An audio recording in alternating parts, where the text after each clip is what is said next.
자, 299페이지입니다. 전세권 보겠습니다.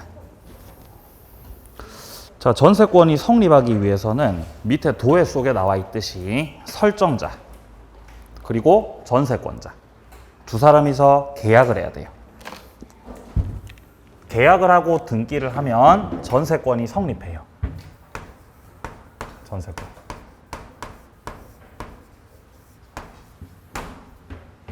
자, 그러면 일단 전세권이 성립했다라는 거는 세입자가 전세권자로 등기한 거, 등기 안 한 거.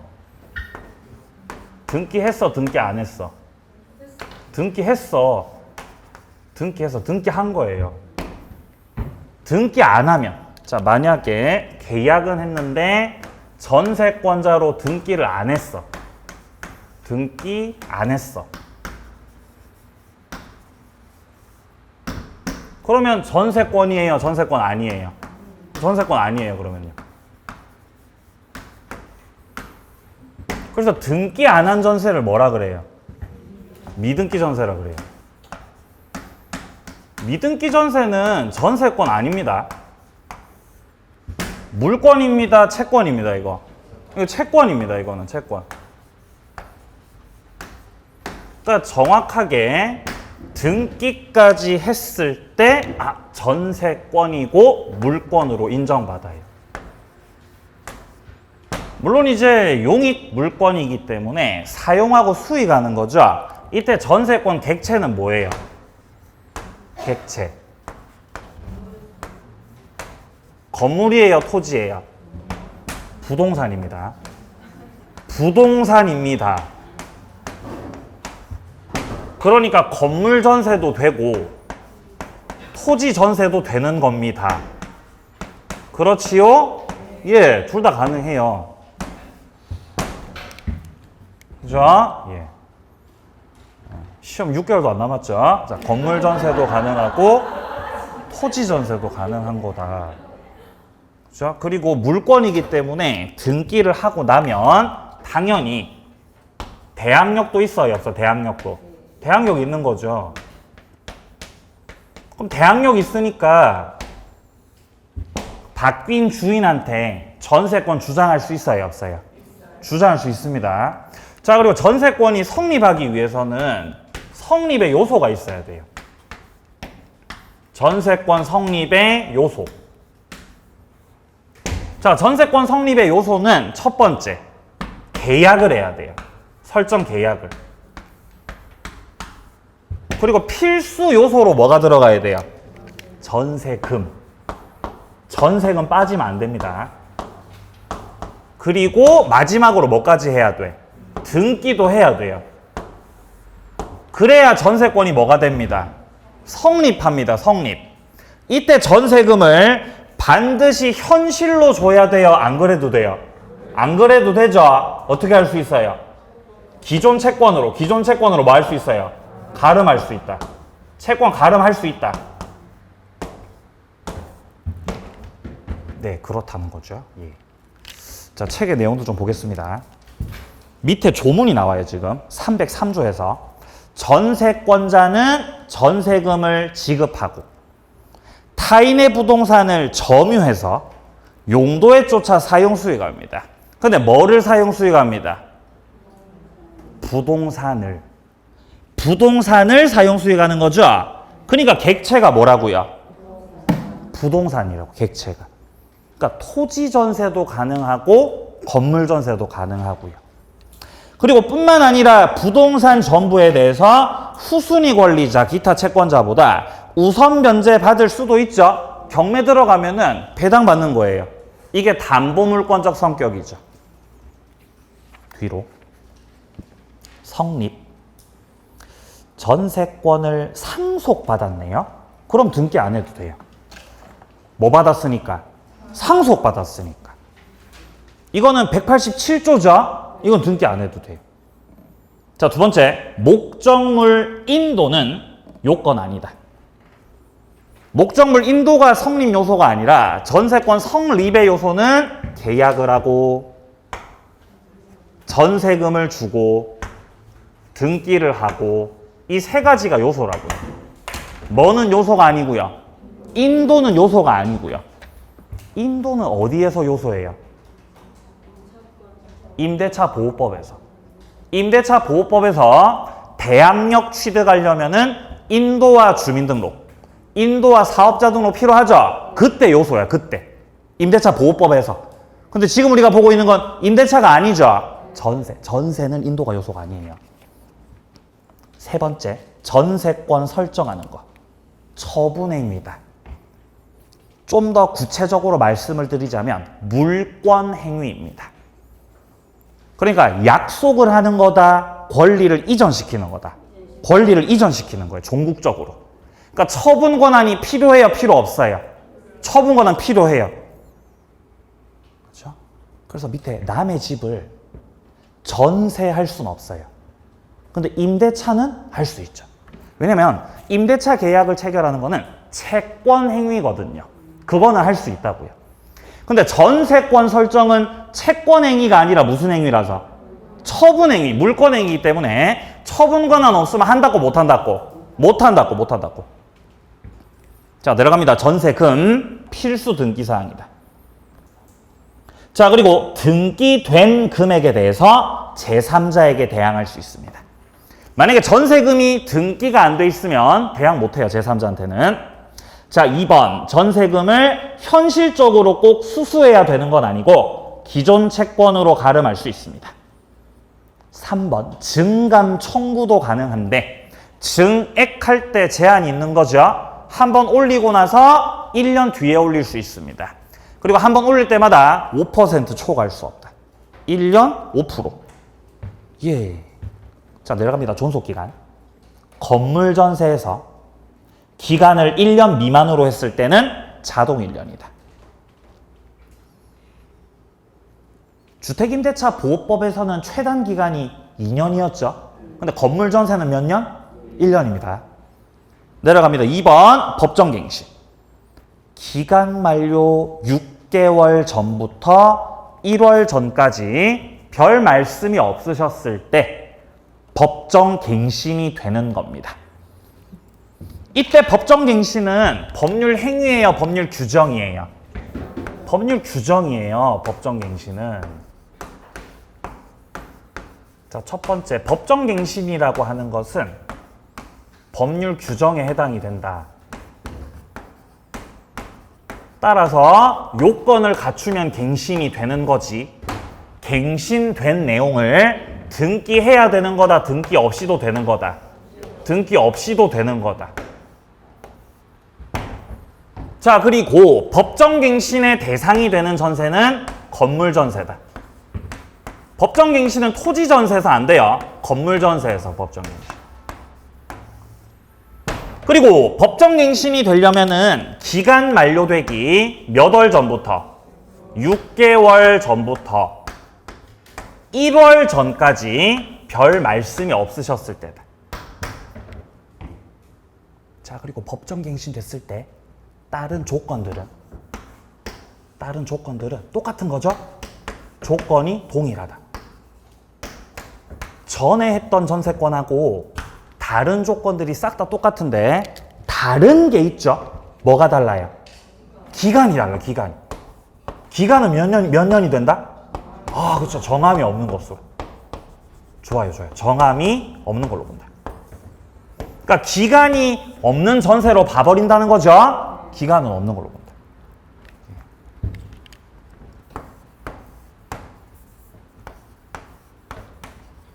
민법상 임대차에서는 법정갱신 되려면은 그 요건을 봤을 때 임대차가 종료됐음에도 불구하고 임차인 측에서 계속해서 사용 수익을 하고 있습니다.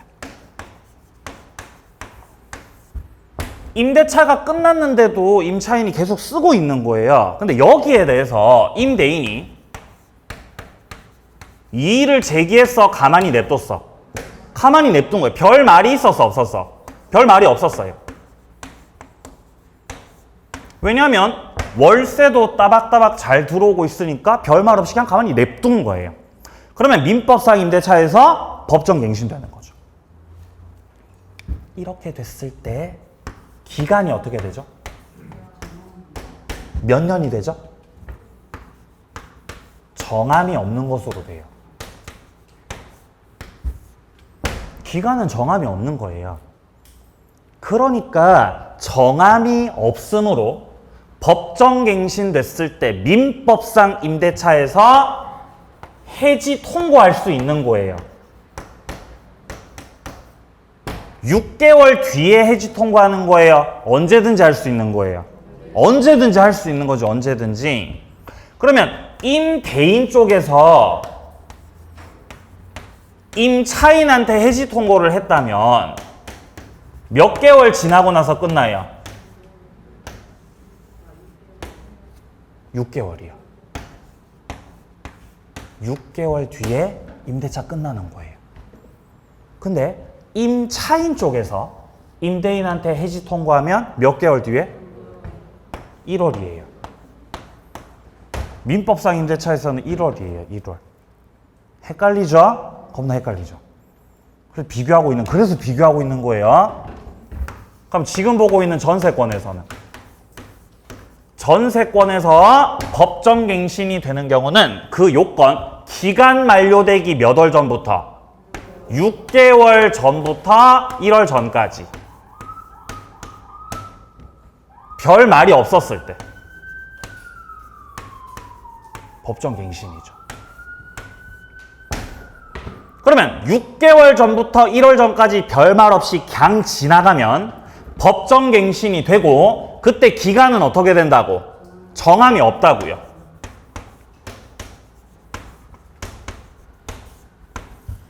그러면 역시 정함이 없는 상태이기 때문에 전세권 설정자가 됐든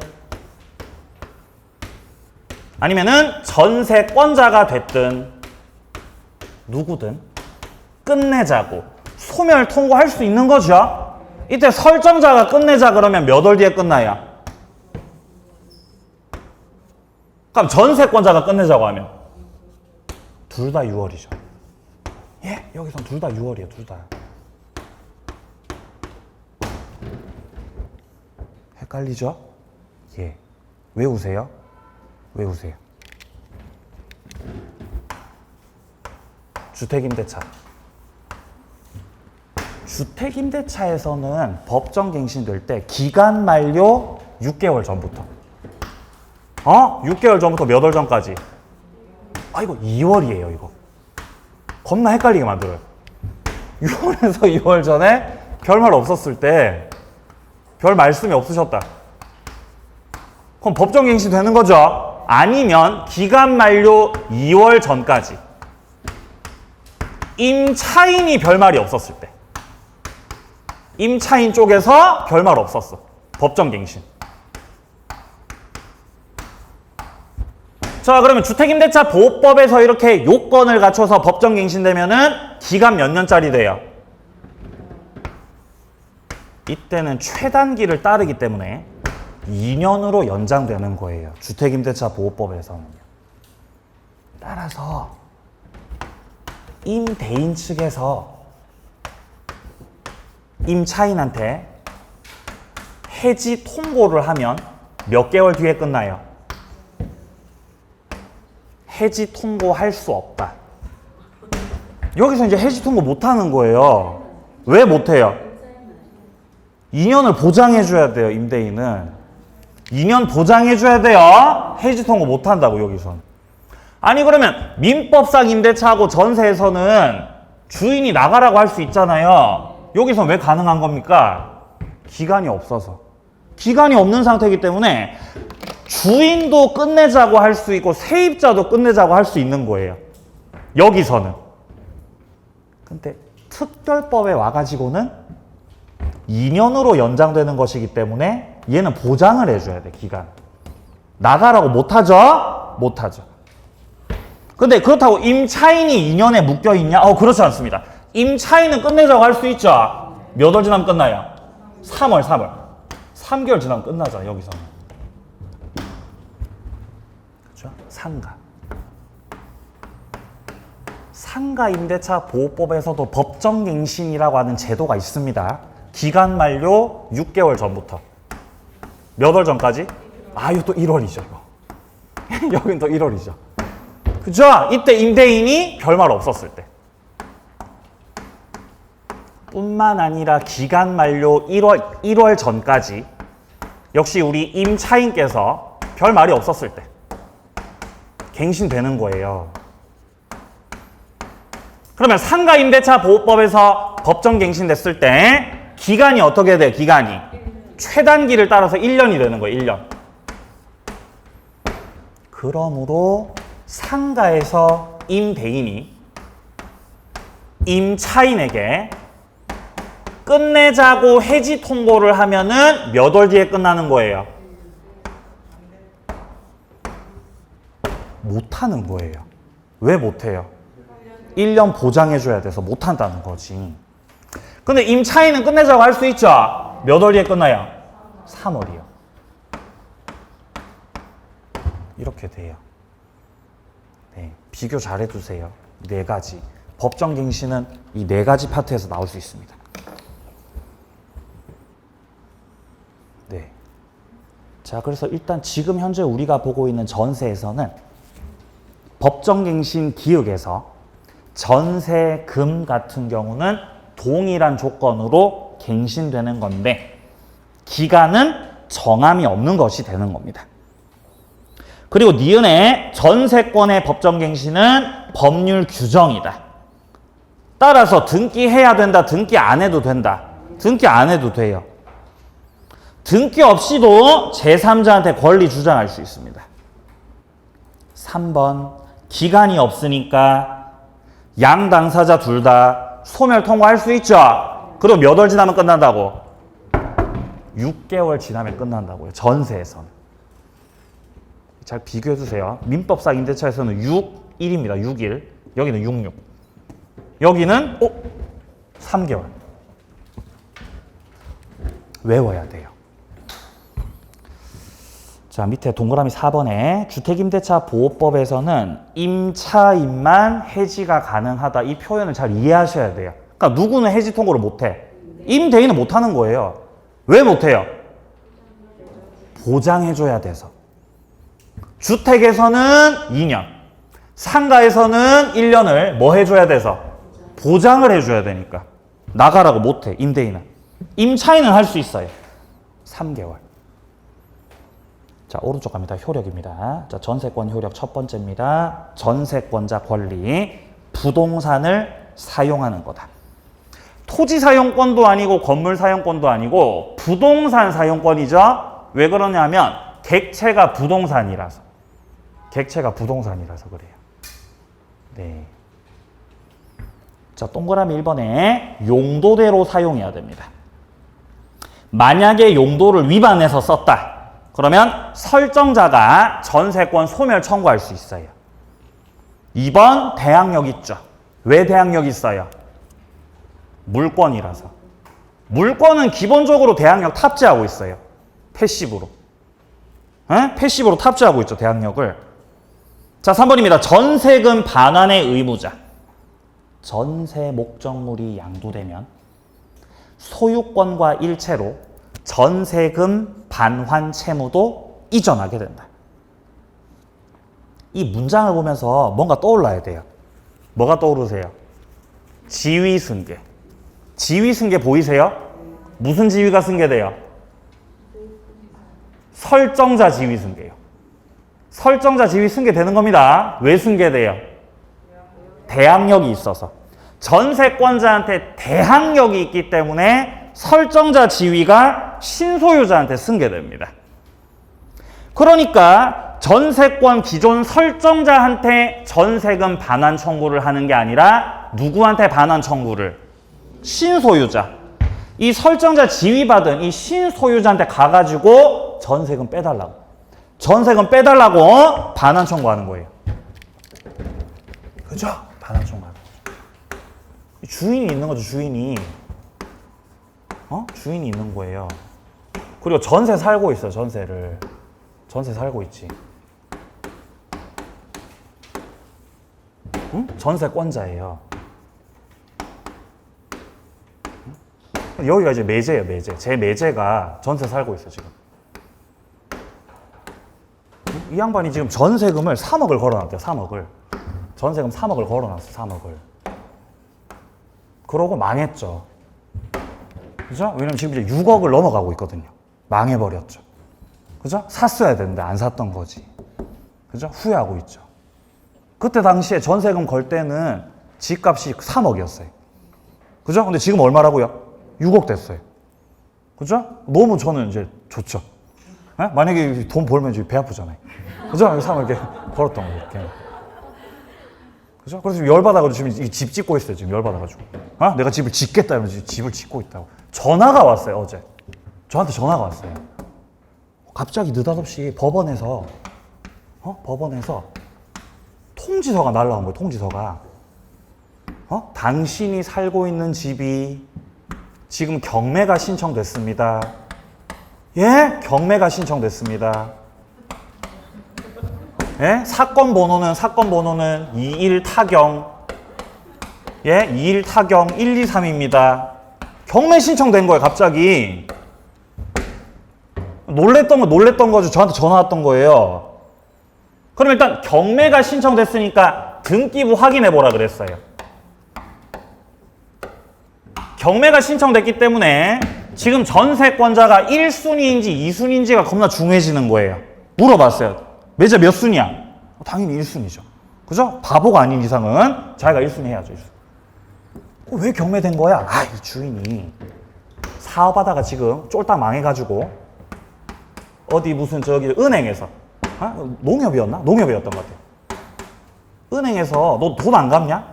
너 돈 안 갚을래? 이러면서 갑의 재산을 조회해가지고 이 갑의 재산에다가 경매를 때려버린 거예요. 그러니까 이 물건이 경매가 돼버리니까 법원에서 통지를 해주는 거예요. 뭔 상인지 아시겠어요? 네, 이렇게 되는 거죠. 그래서 어떻게 해야 되냐고 울더라고요. 막 매제가 울상이더라고요. 울상. 걱정할 필요 있어요, 없어요? 걱정할 필요 없죠. 자, 경매가 됐다. 경매가 됐다. 그러면 결국 시간이 흐르면 매각 일자가 잡히고 누군가 낙찰 받을 거 아닙니까? 낙찰 받겠지, 누군가가 낙찰을 받으면은 이 사람이 신소유자라고, 신소유자. 그럼 소유자가 원래 갑이었는데 정으로 소유자 바뀌었죠? 근데 얘는 대항력 있어요, 없어요? 대항력 있지. 매제가 대항력이 있는 거지. 매제 걱정하지 마. 매제는 대항력이 있어. 걱정하지 마. 대항력이 있기 때문에 원래 주인이 갖고 있었던 전세권 설정자의 그 지위가 어떻게 된다고? 승계되는 거예요. 이렇게 승계돼, 승계. 그러면 계약 기간 동안 살다가 그 기간 끝나고 나면 전세금 빼달라고 누구한테 청구하면 돼요? 정한테 청구하면 되는 거예요. 그죠? 그죠? 울 필요 없죠? 울 필요 없죠. 지위 승계되니까. 그러니까 매매로 소유자가 바뀌든 경매로 바뀌든 필요 없어요. 지위가 승계됩니다. 네? 왜 지위가 승계됩니다? 대항력이 있어서, 대항력이. 그죠? 대항력. 만약에 대항력 없으면, 만약에 매제가 대항력이 없었으면 지위 승계돼, 안 돼? 승계 안 되는, 이러면 승계 안 돼. 그럼 이제 매제 어떻게 해야 돼요? 갑을 추적해야 돼요. 갑은 어디 갔죠? 도망가 버리죠. 도망갔죠? 도망가죠. 그죠? 그러니까 이게 추격전 안 벌이려면 뭐 가지고 있어야 돼요? 대항력 갖고 있어야 돼. 대항력을 가지고 있어야 지위가 승계돼서 갑을 추적하지 않고 새로운 주인한테 전세금 달라고 하는 거죠. 자, 내려갑니다. 4번. 전세권에 기해서 물권적 청구권 행사 가능하죠. 여기는 반환 청구, 제거 청구, 예방 청구 다 할 수 있습니다. 213조도 준용되고 214조도 준용되고 다 준용돼요. 자, 밑에 전세금 증감 청구. 아까 봤던 내용이죠. 5% 1년에 한 번씩 증액할 때. 형성권입니다. 그리고 자, 양거로 3번이요. 상린관계. 지상권에도 전세권에도 상린관계가 다 준용됩니다. 4번 부속물 매수 청구권. 여기서 부속물은 합쳐진 거, 안 합쳐진 거? 합쳐진 거, 안 합쳐진 거? 안 합쳐진 거. 안 합쳐졌죠? 안 합쳐졌죠. 그러면 주인 거, 세입자 거. 세입자 거. 팔아먹죠? 팔아먹죠. 넘어가세요. 처분권. 처분금지 특약은 유효다. 지상권에서는 처분금지 특약이 무효죠? 전세권에서는 유효해요. 그러니까 전세권자의 처분은 막을 수 있는 거예요. 지상권자 처분은 막을 수가 없죠. 전세권에서는 처분을 막을 수 있습니다. 왜냐하면 여기 주인이 있고 전세 계약을 하는 거예요. 전세 계약을. 전세권자지. 근데 이 전세권자가 전세 받은 다음에 전세권을 다른 사람한테 양도할 수도 있잖아요. 당신이 전세권을 양도할 수도 있고, 혹은 뭐 전전세를 할 수도 있고, 혹은 임대차를 할 수도 있고, 전세권에다가 저당권 설정할 수도 있고, 이런 거 할 수 있어요. 양도, 전전세, 임대차, 저당권 설정, 이것들이 전부 다 전세권의 처분입니다. 처분. 이런 거 할 때 주인한테 동의 받아야 돼? 동의 안 받아도 돼? 동의 필요해? 필요 없어? 필요 없습니다. 동의가 필요 없다. 동의 안 받고 처분할 수 있는 거죠. 그러니까 전세권자한테는 이런 처분권이 보장되는 거죠. 처분권 보장된다. 근데 이렇게 하면 주인 입장에선 배기 싫죠? 그러니까 전세권 설정 계약을 할 때, 야, 너 처분하지 마. 너 처분하지 마. 처분 금지 특약. 특약을 넣는 거예요. 그럼 처분 금지 특약이 들어가면은 양도, 전전세, 임대차, 저당권 설정 이거 해 못해 이거? 못해요. 특약 들어가면 못합니다. 그러니까 처분 금지 특약이 유효다, 무효다? 이게 유효라는 거지, 유효. 지상권에서는 처분 금지 특약 들어가도 할 수 있는 거지만 전세에서는 못해요. 그래서 동그라미 2번에 비교해서 지상권 양도는 절대적 보장되므로 지상권 처분 금지 특약은 무효다. 위에 니은에서는 전세권 양도금지 특약을 삽입했죠. 이거 유효죠. 두 개 잘 비교해 두세요. 전세에서는 특약 유효, 지상권에서는 특약 무효. 뭐가 더 강력하죠? 따라서 전세권이 강력, 지상권이 강력한 거예요. 그러니까 주인들이 지상권자 싫어하죠. 그래도 지상권 안 쓰이는 거예요. 잘 안 쓰이죠. 그러니까 토지 주인이 토지 빌려줄 때 지상권으로 안 빌려주죠. 뭘로 빌려줘요? 임대차로 빌려주잖아. 그래서 잘 안 쓰이는 거예요. 자, 내려갑니다. 경매권입니다. 자, 일부 전세권이 나오네요. 비록 일부를 전세 들어갔더라도 우선 변제 받을 때는 일부에서 받는다, 전부에서 다 받는다. 전부에서 다 받죠? 네. 근데 경매 신청할 때는 전부에 대해서 경매 신청 돼, 안 돼? 안 됩니다. 안 돼요. 네. 그러니까 얘가 전부를 전세 들어간 게 아니라 일부를 전세 들어간 거예요. 일부를. 응? 이렇게 집이 있는데 이 집이 할머니가 소유했던 집이었죠. 할머니가 단독주택에 살고 계셨어요. 근데 할머니가 이 집에 살고 계셨어요. 근데 할머니가 보니까 작은 방이 한 개 남는 거죠. 방이 한 개 남아요. 작은 방이. 방이 한 개 남는 거지. 그죠? 그래서 이 방을 갖다가 세를 내놓은 거예요. 방을 세 놔가지고 여기에 전세 들어온 거죠. 재수없게. 그럼 전부 전세예요? 일부 전세예요? 일부 전세지, 일부 전세.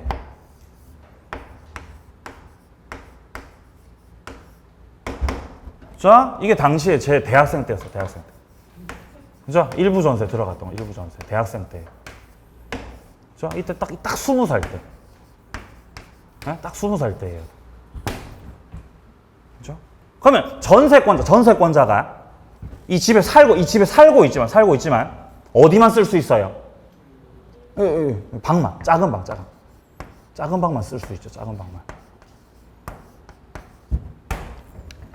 그럼 부엌은 사용해요, 못해요?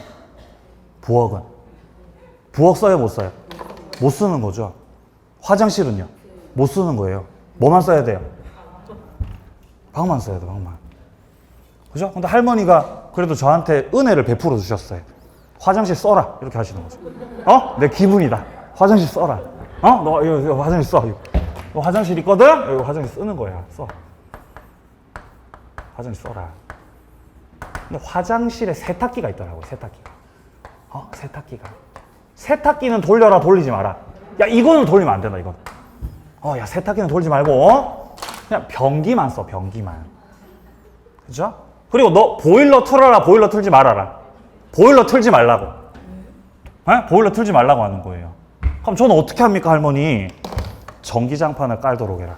그래서 보일러도 못 틀고, 세탁기도 못 돌리고, 여기서 살았던 거죠, 여기서. 그죠? 일부 전세니까. 그럼 나중에 이제 결국 계약이 끝나고 나서 전세금 받아서 나가야 되죠? 전세금 받아야 되죠. 근데 할머니가 전세금 안 주시는 거예요. 할머니 왜 전세금 안 주세요? 다음 세입자 네가 데리고 와라. 다음 세입자 데리고 오라는 거예요. 그러면 나 군대 가야 되니까 빨리 안 주시면 경매 신청하겠다는 거지. 일부 전세권자가 경매 신청할 때 현재 을의 전세권의 효력은 이 주택 전부에 있어요? 일부에만 있어요? 일부에만 있죠. 여기에만 전세권 효력이 있기 때문에 전부를 경매 신청하는 거는 된다, 안 된다? 그건 안 되는 거예요. 그죠? 저 작은 방에만 효력이 있어서. 그러면 일부분에 대해서 경매 신청은 돼야 안 돼요? 그것도 안 되는 거예요, 지금은. 만약에 저 일부분이 독립한 물건이라면, 자, 이 일부분이 그 자체로서의 독립성이 있다면은 여기만 경매 신청할 수도 있어요. 근데 방 한 칸은 독립성 있어, 없어? 없어요. 하나의 물건으로 볼 수 없다는 거죠. 그러니까 일부에도 경매 신청을 할 수 없는 거예요. 그럼 어떻게 해야 되는 거예요? 어떻게 해야 되는 거죠?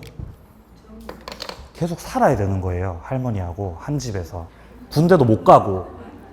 그럼 군대 못 가고 살면 기다리다 보면 다른 사람이 후순위 저당권자가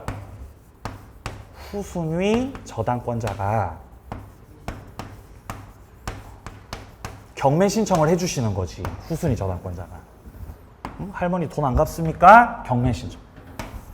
그럼 저당권은 일부 저당 돼야 안 돼요? 저당은 일부 저당 안 되죠? 저당권이 설정돼 있다는 것 자체가 전부 저당이라는 거죠. 전부 저당. 그럼 저당권자가 경매를 신청하게 되면은 결국 이 집이 매각될 것이고 매각 대금이 나오겠지요.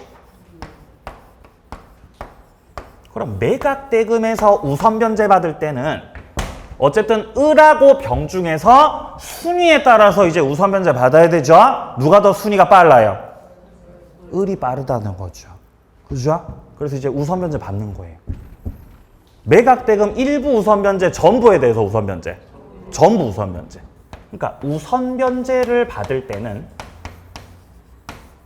매각 대금 전부에 대해서 우선 변제를 순서대로 받아갈 수가 있다는 것이에요. 요렇게. 그죠? 이렇게 된다는 거죠. 자, 일단 동그라미 1번에서는 우선 변제권 같은 경우는 전부에 대해서 받습니다. 우선 변제는. 근데 이번에 일부 전세권자가 전부를 경매 신청할 수 있냐? 기획을 먼저 보면은 전세권에 기해서는 전부에 대해서 경매 신청돼야 안 돼요? 안 된다는 거예요. 그러니까 전부를 경매 신청하려면은 니은처럼 해야 돼요. 일반 채권자 지위에서 경매 신청을 하셔야 되는 겁니다. 후순위에 저당권자가 안 계셨던 거예요. 그러면 이 전세권자가 전부 경매 신청도 안 되고 일부 경매 신청도 안 되니까 전세금 반환받는 채권을 가지고 채권자의 지위에서 저 할머니를 상대로 소송 제기해야 돼요. 소송을 제기해서 판결문을 받아야 돼요. 그래서 판결문을 갖고서 경매 신청하는 거예요. 이때 판결문 가지고 경매 신청하는 걸 무슨 경매라 그래요? 강제 경매라고 해요. 판결문을 가지고 경매 신청하는 것은 강제 경매로서 이때는 채권자 지위에서 경매 신청하는 겁니다. 여기서는 저 주택 전부에 대해서 경매 신청 돼? 안 돼? 되는 거예요. 근데 전세권자 지위에서 경매 신청하는 거는 이건 무슨 경매예요? 이거 임의 경매예요. 그러니까 임의 경매 신청에서는 전부에 대해서 할 수가 없지만 강제 경매 신청에서는 전부에 대해서 경매 신청할 수 있다는 거죠. 물론 시간은 걸리겠지만요. 그래서 니은에서 말하는 이 경매는 강제 경매. 기획 경매는 무슨 경매? 임의 경매인 거죠. 그렇죠? 디귿은 지우세요. 디귿은 뭘 말하는지 모르겠습니다. 책 쓰신 분이 무슨 말인지 모르겠어요. 디귿 지우세요. 디귿은 오히려 헷갈리게 만들죠. 자, 내려갑니다. 2번 전세권자 의무로 내려갑니다. 유지 관리 의무가 전세권자한테 있죠. 그러니까 뭐를 청구 못하죠, 전세권자가? 필요비 청구 못하죠. 그게 동그라미 3번이죠. 필요비는 인정되지 않는다. 유익비는 청구할 수 있고요. 그리고 두 번째 의무가 바로 양괄호 2번에 나오듯이 용도대로 사용할 의무가 있습니다. 용도대로 써야 돼요. 이거 안 지키면 전세권 소멸 청구할 수 있습니다. 자, 오른쪽 갑니다. 3번 특수 문제. 일단 첫 번째로 법정지상권이 나오죠. 305조 법정지상권입니다. 이거 아까 법정지상권 할 때 설명드렸던 거죠. 자, 토지와 건물이 동일한 소유자인데 건물에 전세권 설정하고 나서 토지 소유권만 넘어갔을 때입니다. 이때는 토지의 승계인이 건물주에게 법정지상권 설정해 준 걸로 보는 거죠. 그러면 지상권 취득하는 자는 전세권 설정자다, 전세권자다? 설정자다. 전세권 설정자, 건물주께서 지상권 취득한다. 그거를 주의하시면 됩니다. 동그라미 1번에 대지의 승계인은 전세권 설정자에게 지상권 설정해 준 걸로 본다. 누가 아니라? 전세권자가 아니라 전세권 설정자한테. 자, 밑에 내려갑니다. 타인 토지 위 건물 전세권자의 지위입니다. 타인 소유 토지 위에 지상권을 취득했고 건물 신축한 소유자가 건물에다가 전세를 놨네요. 자, 특수 문제입니다. 특수 문제. 일단 토지에 누군가가 지상권을 취득을 했고 지상권자가 건물 지었고 그 건물에 전세권자 들어왔다 이 말입니다. 자, 토지가 갑고고 갑의 토지에 지상권자 들어왔어요. 그리고 지상권자가 여기다 건물 지었던 거예요. 그럼 건물을 을 거지. 이렇게 건물을 을 거. 그리고 이 건물에 세입자, 전세권자 들어온 겁니다.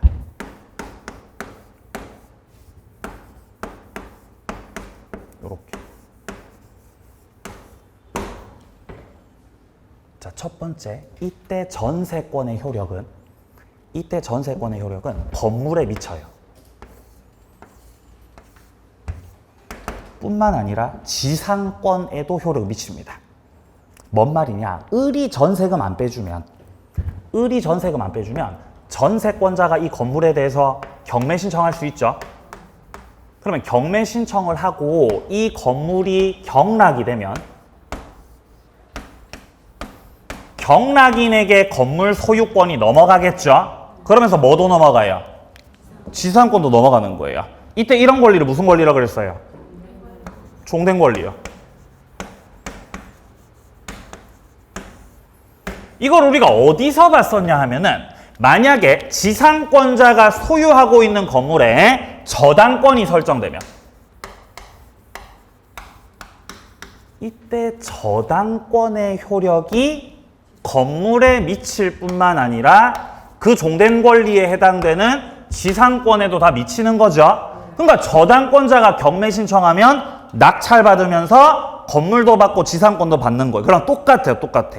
왜냐면 전세권도 용익 물권이 분명히 맞지만 여기는 담보 물권적 성격도 같이 갖고 있거든요. 담보 물권의 성격을 같이 갖고 있어서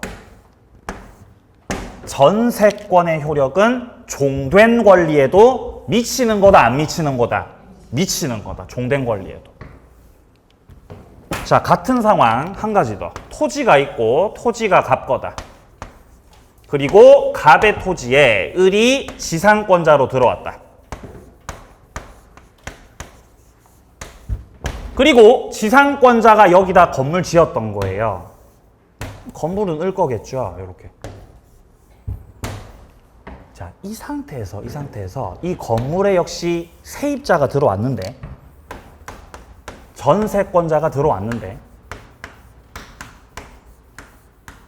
여기서 지상권자 을이 지료를 연체한 거예요. 지료 연체.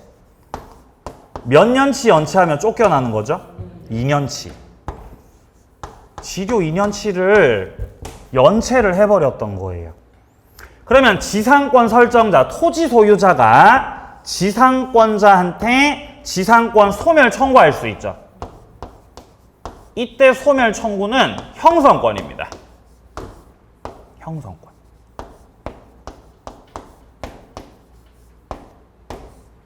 따라서 지상권이 없어져요.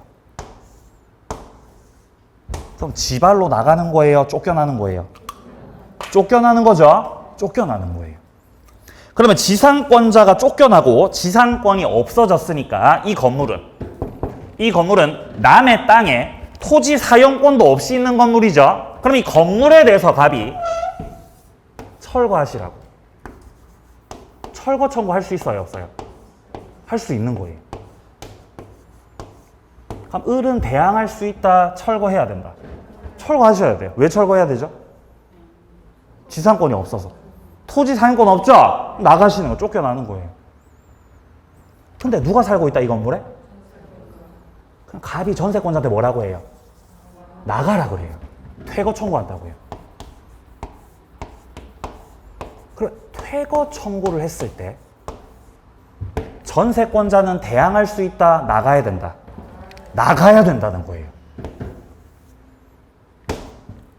전세권자한테 비록 그 자체로 잘못은 없는 상황이지만 어쨌든 현재 이 건물 자체가 타인의 토지 위에 있는 건물이고 병의 전세권을 지켜주자고 해서 갑의 소유권이 침해당할 수는 없는 상황이기 때문에 퇴거 청구에 대항할 수 없는 거예요. 그럼 전세권자 나가셔야 돼요. 이제 쫓겨나는 거죠. 그죠? 쫓겨나는 거죠. 그럼 병은 이제 누구한테 책임 물어야 돼요? 을한테 책임 물어야죠. 을한테 손해배상 청구해야 되겠죠? 네, 전세금도 달라고 해야 되겠고요. 자, 그래서 1번에 먼저 동그라미 1번에 건물전세권 효력의 범위는 기읍 건물 소유를 목적으로 하는 토지, 지상권, 임차권에까지 효력이 다 미칩니다. 자, 동그라미 2번이요. 지상권자가 지료 연체로 인해서 지상권 소멸당했을 때 건물 전세권자는 이제 어떻게 되는 거냐? 자, 건물에 전세권자나 대항력 있는 임차인이 있다고 하더라도 토지 소유자의 퇴거 청구에 대해서 대항할 수 없다는 겁니다. 나가야 된다. 쫓겨나는 거예요. 자, 밑에 전세권의 처분과 관련해 가지고는 아까 전에 설명드린 그대로입니다. 자, 스스로 좀 읽어보시고요. 자, 밑에 양괄호 3번은 좀 보고 넘어갑니다. 양괄호 3번. 전세권하고 전세금 반환 채권 분리양도가 되냐는 거죠. 분리양도 안 되는 게 원칙입니다. 분리양도 안 돼요. 근데 동그라미 2번에 예외. 전세권이 기간 만료로 끝났죠? 그러면 채권만 양도하는 것도 가능합니다. 끝났으니까 안 끝났으니까? 끝났으니까. 근데 동그라미 3번은 아직 전세권이 소멸하지 않았죠? 그런 경우는 분리양도를 할 수가 없는 게 원칙이지만 지금처럼 조건부로 장래 채권이 발생할 것을 조건부로 해서 양도하는 것은 허용이 됩니다. 자, 뒤로 넘어가세요. 전전세. 자, 전전세 같은 경우는 양괄호 2번입니다. 전전세를 했다고 해도 원전세권은 여전히 존속합니다. 자, 그리고 양괄호 3번에 전전세 존속기간이 원전세 존속기간을 넘을 수 없다. 그리고 양괄호 5번이요. 전전세권자가 경매 신청을 할 때는 원전세, 전전세가 다 끝나야 된다. 자, 밑으로 내려갑니다. 자, 밑에 양괄호 3번에서요. 저당권자의 경매 실행 대상이라고 하는 표현이 나와요, 지금. 이게 뭔 말이냐? 전세권을 목적으로 해서 저당권자가 들어와 있는 상태입니다. 그러면 저당권자가 뭐를 담보 잡고 있다는 거죠? 전세권을 담보 잡고 있다는 거예요. 갑이 주인이고 을이 전세권자예요. 근데 이때 을에 전세권을 목적으로 해서 저당권이 설정됐다는 거죠. 병이 저당권자예요. 그러면 이때 저당권의 효력이 전세권에 미치고 있는 상태입니다. 자, 이런 상태에서 만약에 전세 기간이 만료가 됐다. 기간이 만료가 되면은 전세권 어떻게 돼요? 소멸해요. 따라서 저당권자는 전세권에다가